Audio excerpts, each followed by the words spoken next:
Добрый вечер, леди и джентльмены. Лунатики и сторонники теории заговора утверждают, что видели НЛО. Это меньшинство пытается убедить других людей в том, что маленькие зеленые инопланетяне реальны. Правительство проверило этот инцидент и объявило, что это НЛО, к счастью, оказалось всего лишь метеозондом.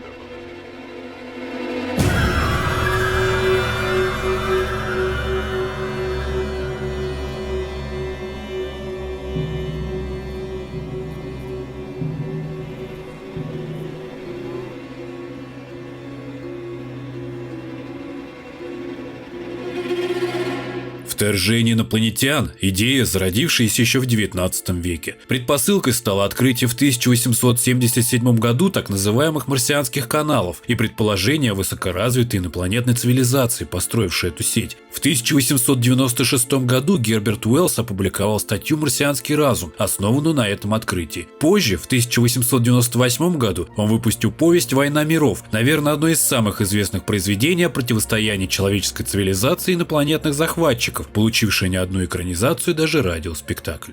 В противовес открытому вторжению некоторые сторонники теории криптократии считают, что вторжение пришельцев давно началось, и в настоящий момент происходит его тайная фаза, предшествующая полномасштабному вторжению.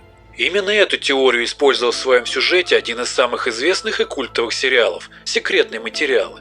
90-е годы. Время смелых идей, экспериментов и различных видов фантастики. Киборги, мутанты, путешествия во времени и, конечно же, пришельцы. В детстве я не очень любил тему вторжения пришельцев, поэтому секретные материалы были для меня чередой серий про монстров недели. Весь же основной сюжет полностью игнорировался. С возрастом я полюбил эту концепцию, пересмотрел сериал и теперь стараюсь не пропускать интересные произведения на эту тему. Поэтому меня сильно зацепило творение небольшой студии из Германии Refugium Games, игра под названием Grey Hill Incident. 1992 год. Местных жителей тревожат пропажа домашних животных и странные светящиеся предметы в полях. Уфологи считают, что недалеко от города Грей-Хилл стали высаживаться пришельцы, но правительство им не верит, списывая все на природные явления.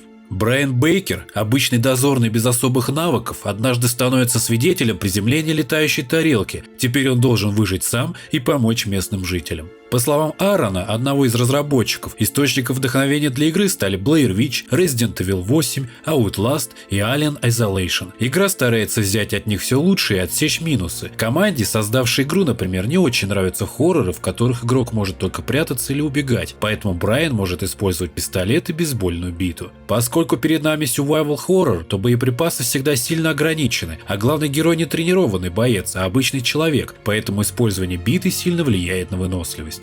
Это совсем маленький проект с ограниченным бюджетом, который в большинстве своем использует популярные американские легенды об инопланетянах, а также вдохновляется классическими фильмами вроде «Ленты Макферсона», «Огня в небе», «Знаков» и, конечно же, «Секретных материалов». Образ пришельцев самый классический – серые высокие тонкие человечки с большой головой, черными глазами и длинными конечностями.